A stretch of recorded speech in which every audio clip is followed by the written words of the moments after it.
Aš labiau mėgstu rašyti negu kalbėti.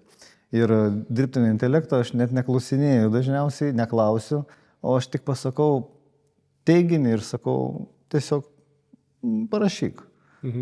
Ir viskas, ir tai, kas ten gaunasi, ten praktiškai gaunasi pusiau dirbtinio intelekto, pusiau mano. Tai kažkaip kaip ir neklausinėjau jo ten labai, ką ten rašyti. O temos tai visokios.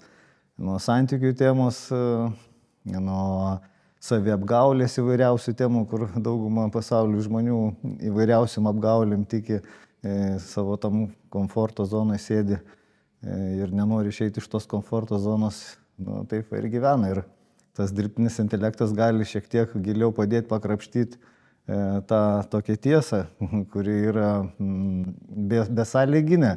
Tiesai nereikia jokių sąlygų, jinai yra. O tas, kas nėra, tas jau yra melas.